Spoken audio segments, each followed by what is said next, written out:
Hi there, I'm Mary Susie from Bead Me a Story, and today I'm going to show you how to make these little micro-sized rubber bangles. I wanted to show these to you with some other bracelets, just so you can see how these could be worn together and complement pretty much any other piece of jewelry that you're wearing on your wrist.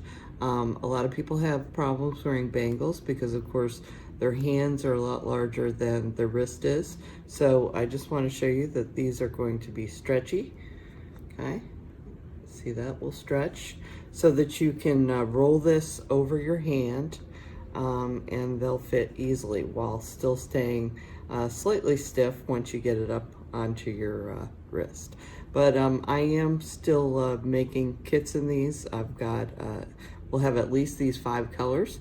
If you want other colors in the 5mm O-ring size, you can purchase those at beadmeastory.com. And the jump rings in this are 20 gauge 1/8 inch sized. So those are also available at beadmeastory.com. So feel free to do your own thing with this, do your own colors, and if you want to create patterns in this, you're certainly welcome to. But today I'm going to show you how to just make this basic bangle in this turquoise blue. So without further ado, let's go ahead and get started. Okay, so to begin our diagonal rope, this is basically, I want you to understand, is just a 3-in-1 chain. Okay, so we've got 1 jump ring, and then we have 3 rubber O-rings. So for step 1, we're just gonna take that jump ring, and we're gonna put the 3 rubber O-rings onto it. Of course, the rubber does not open and close, so that's why you're always opening and closing your jump rings, and then the rubber part will be stretchy later, but that is considered a closed ring. Okay, so there we go. We've got 1, 2, and 3.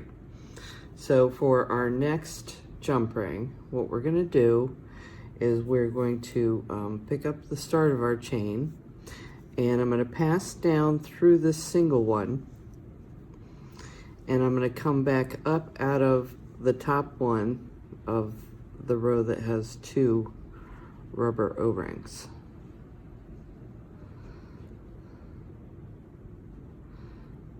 Okay, and now I'm going to pick up just 1 because I passed through 2, so I need to just pick up 1. So our diagonal rope is really a 3-in-1 all the way, and it's really a 3-in-1 done sideways.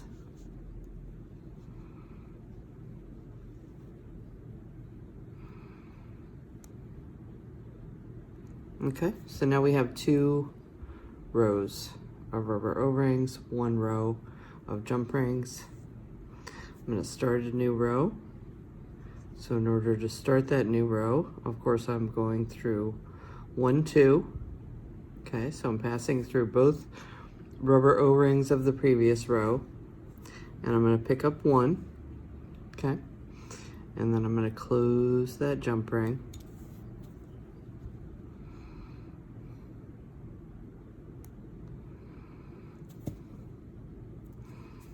Okay, and then just like before, I'm going to go down through this single that's hanging out off the edge. And I just want to show you at this point, because we have a little bit of substance and kind of a holder now. So as I go through this one that belongs to the double row, what I'm really doing is I'm backing my jump ring into it, okay? And then see, I allow it to kind of hook up through and come back out through that other rubber O-ring, okay?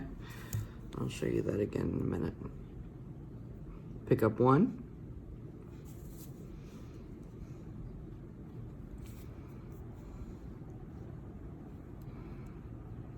And close. Okay.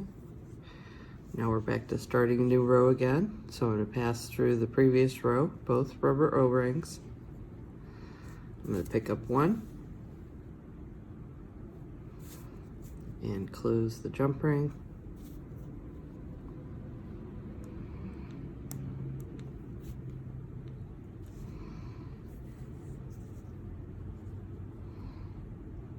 Okay, and my next one, and I'll show you this again. I'm going to pass down through the one that's hanging out on the outer edge, and then see how my jump ring is sideways? I'm going to kind of let that back into the O-rings in between them and let the prong of that jump ring come up out. Okay, and pick up another rubber O-ring and close. Okay, so this is it for the length of the chain. So we're just going to keep on going with this until you reach the length that you need. And I'm going to pause the video, and when we come back, I'm going to show you how to finish this and make the bangle continuous. Okay, so we're ready to finish the piece. You can see I've got the full length here. And I just want to point out, you know, this is something you want it to fit, but you want it to have a little extra to it too, because this is a bangle. Okay, so you know, be sure to fit it to your wrist, and then add just a couple rows extra, maybe 2 rows extra, and that should be perfect size for you. And so here we go with the finishing. So so just as before, you can see I have my piece laid out flat. Okay, and I want to be careful that I never turn this upside down. See, this can look the same when you turn it upside down, so if you keep running into issues where you add the next row and it doesn't look right, it's because you flipped it over. Okay, so be real careful of that. Be sure that when you do this, I would do it all in one foul swoop, or you can mark the starting end by adding like a small jump ring or tie to it. I did not do that in this size because it's just so tiny. Usually I use a paper clip, but frankly it was even too small for that. So anyway, just to give you fair warning about that, because this is a really easy project, but if you flip it upside down or you start working on the wrong side, then you can easily confuse yourself and it'll cause a problem. Okay, so you see I passed through the 2, just like I was starting any new row. I passed through the 2, and then what do I normally do when I'm adding a new row? I just add 1 rubber O-ring. If I can get this on here. Okay, so I just added 1 to this. Push it up through there. Okay, so I've got 1, 2, and 3, just like we had before.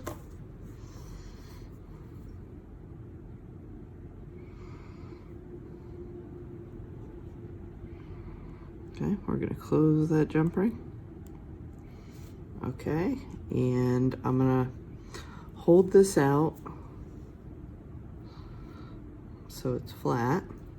Okay, and what I would have done before as I was adding rows is I'd pass through, I would add a new rubber O-ring, so this would be the new one, and then if you remember, we would pass down through the single, so this would have been the single, this one we just grabbed onto.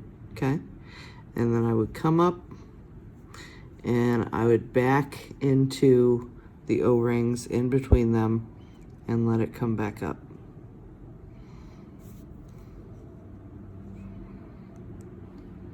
And close. Okay, so there's just 2 final jump rings to the final closure to make this a full circle.